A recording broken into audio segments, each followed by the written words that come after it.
इसमें न ब्राह्मण कुछ कर पाया है, न दलित कुछ कर पाया है, न पिछड़े लोग कुछ कर पाए हैं, न अल्पसंख्यक कुछ कर पाया है। जो अभी सूचनाएं चल रही हैं सोशल मीडिया के माध्यम से और मीडिया के माध्यम से ये बताया जा रहा है कि 142 सीटों पर ईवीएम बदली गई हैं, जिसमें पीठासीन अधिकारियों की रिकॉर्डिंग वायरल हो रही है। और इस सभी पार्टी के दलों को अध्यक्षों को मिलकर कोर्ट जाना चाहिए, चुनाव आयोग जाना चाहिए और इस चुनाव को कैंसिल करा करके बैलेट पेपर से चुनाव करने की मांग होनी चाहिए। हाथी नहीं चला, ब्राह्मण नहीं चला, दलित नहीं चला, अल्पसंख्यक नहीं चला, सिर्फ चली तो ईवीएम चली। इसका दूसरा कारण मैं एक और बताऊंगा कि जिन विधायकों को, भारतीय जनता पार्टी के विधायकों को जनता लठ लेके दौड़ा रही थी और गांव में घुसे नहीं दी जा रही थी, ईवीएम ने उनको भरपूर वोटें दे दी। सरकार होनी चाहिए मजबूर और विपक्ष होना चाहिए मजबूत। इन्होंने विपक्ष को मजबूर कर दिया है और सरकार को मजबूत कर दिया है। तो विकास होने का मतलब नहीं, यहाँ गुंडई हो रही है, बदमाशी हो रही है। जो चाहते हैं वो करते हैं, किसी की सुनते नहीं। थाने में जाओ पुलिस वाले नहीं सुनते, तहसील में जाओ तहसीलदार नहीं सुनता, जनता दरबार में जाओ नेता नहीं सुनते, विधायक और सांसद मिलते नहीं। हमारी जनता की, गरीब जनता की आवाज़ उठाने वाला कोई है नहीं। वोट मशीन दे रही है इनको, जनता की इनको ज़रूरत नहीं। 2024 में अगर जनता और सत्ता परिवर्तन लोग चाहते हैं, लोकतंत्र में संविधान की रक्षा करना चाहते हैं, तो इनको बैलेट पेपर पे आना पड़ेगा।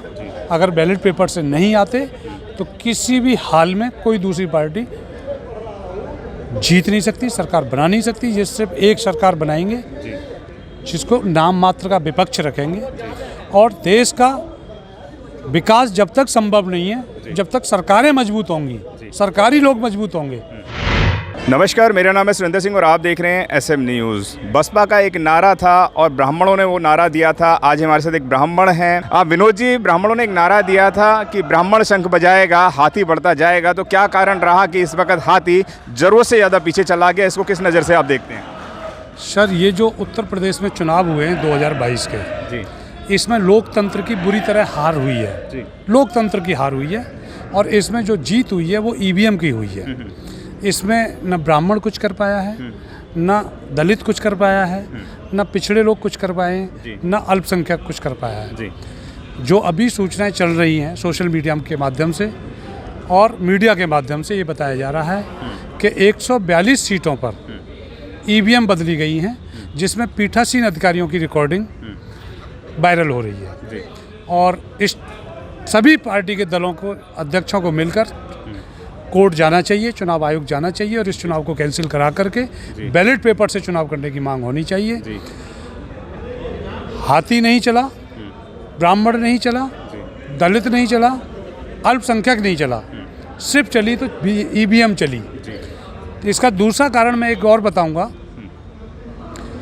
कि जिन विधायकों को, भारतीय जनता पार्टी के विधायकों को जनता लठ लेके दौड़ा रही थी और गांव में घुसे नहीं दी जा रही थी, ईवीएम ने उनको भरपूर वोटें दे दी। ईवीएम ने भरपूर वोट दे दी, जनता ने तो वोट नहीं दी। तो ये लोकतंत्र की हार है, संविधान खतरे में है। अभी तक कलम और कैमरे के ऊपर बंदूक का पहरा था, लेकिन अब प्रशासन के ऊपर भी बंदूक का पहरा है। प्रशासन पूरी तरह से दबाव में काम कर रहा है, सच को सच बोल नहीं रहा। लोकतंत्र खतरे में है, संविधान खतरे में है। इसको बचाना है तो पूरी जितनी पार्टियां हैं भारत की, सभी के राष्ट्रीय अध्यक्षों को। इस तरीके से ईवीएम का होता तो पंजाब में भी जीती बीजेपी, क्या कहेंगे? पंजाब में इसलिए जीती बीजेपी क्योंकि पंजाब में बीजेपी की सरकार नहीं थी, प्रशासन इनके हाथ में नहीं था। बंगाल में इसलिए जीती कि प्रशासन इनके हाथ में नहीं था।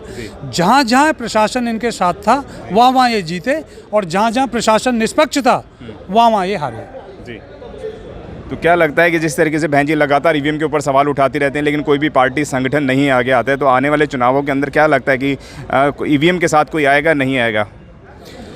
आने वाले चुनावों में मैं, जो बहन जी ने आवाज़ उठाई थी, बहन जी की दूरदर्शी सोच को सलाम करता हूँ और सभी पार्टी के राष्ट्रीय अध्यक्षों को और सभी आम जनता से भी अपील करता हूँ कि ईवीएम के खिलाफ धरना प्रदर्शन करें और ईवीएम को बैन कराने का काम करें। जब तक ईवीएम से चुनाव होते रहेंगे लोकतंत्र की जीत नहीं हो सकती, लोकतंत्र खतरे में रहेगा, संविधान खतरे में रहेगा। किस तरीके का लोकतंत्र खतरे में बता रहे हैं? देश तो आज मजबूत हाथों में बता रहे हैं। देश मजबूत हाथों में है क्योंकि हमारे देश का दुर्भाग्य है कि एक चाय वाला प्रधानमंत्री है, एक गाय वाला मुख्यमंत्री है, एक तड़ीपार गृह मंत्री है, और जितने अपराधी हैं, अपराधी कौन होते हैं? जो बाहुबली होते हैं, और बाहुबलियों के हाथ में अगर देश है तो वो तो अपने आप को सुरक्षित मानेंगे। लेकिन अगर आप लोकतंत्र की बात करेंगे तो आप जनता के बीच में जाकर देखिए, आज लोग 5 किलो राशन और 1 किलो तेल और 1 किलो चने के लिए लाइन में खड़े कर दिए गए। इन्होंने रोजगार छीन लिया गया है, रोजगार इनके पास है नहीं, विकास इनके पास है नहीं, और पहले ठाकुर सामंतवाद जो होता था वो सामंतवाद वापस आएगा और लोकतंत्र खत्म हो जाएगा अगर ईवीएम रही तो। कहते हैं कि जिस तरीके से इस वक्त बसपा का ग्राफ लगातार गिरा है, तो क्या ब्राह्मण समाज खड़ा रहेगा बहन जी के साथ या इस वक्त अलग हो जाएगा? ब्राह्मण समाज पूरे तन मन धन दिमाग सोच और समझ के साथ एक ऐसी पार्टी में आस्था रखता है जो पार्टी सर्वजन हिताय और सर्वजन सुखाय की बात करती है। वो ब्राह्मण जब कोई कदम उठाता है तो बहुत सोच समझ करके उठाता है। इसी ब्राह्मण ने 2007 में बहन जी को मुख्यमंत्री बनाकर लखनऊ की गद्दी सौंपी थी। इसी ब्राह्मण ने 2012 में यादव समाज को गद्दी सौंपी थी। इसी ब्राह्मण ने 2017 में बाबा को कुर्सी सौंपी थी। लेकिन 2022 में ब्राह्मण समाज का ये दुर्भाग्य रहा है कि ये लड़ाई लोकतंत्र की लड़ाई नहीं थी, ये चुनाव लोकतंत्र का नहीं था, ये पूरी तरह से ईवीएम का चुनाव था और लोकतंत्र हारा है, ईवीएम जीती है। तो अभी क्या 2024 के अंदर क्या लगता है, ईवीएम होगा या बैलेट पेपर होगा? 2024 में अगर जनता और सत्ता परिवर्तन लोग चाहते हैं, लोकतंत्र में संविधान की रक्षा करना चाहते हैं, तो इनको बैलेट पेपर पे आना पड़ेगा। अगर बैलेट पेपर से नहीं आते तो किसी भी हाल में कोई दूसरी पार्टी जीत नहीं सकती, सरकार बना नहीं सकती। ये सिर्फ एक सरकार बनाएंगे जिसको नाम मात्र का विपक्ष रखेंगे, और देश का विकास जब तक संभव नहीं है जब तक सरकारें मजबूत होंगी, सरकारी लोग मजबूत होंगे। सरकार होनी चाहिए मजबूर और विपक्ष होना चाहिए मजबूत। इन्होंने विपक्ष को मजबूत कर दिया है, मजबूर कर दिया है, और सरकार को मजबूत कर दिया है।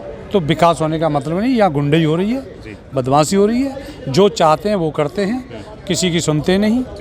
थाने में जाओ पुलिस वाले नहीं सुनते, तहसील में जाओ तहसीलदार नहीं सुनता, जनता दरबार में जाओ नेता नहीं सुनते, विधायक और सांसद मिलते नहीं। हमारी जनता की, गरीब जनता की आवाज़ उठाने वाला कोई है नहीं। वोट मशीन दे रही है इनको, जनता की इनको ज़रूरत नहीं।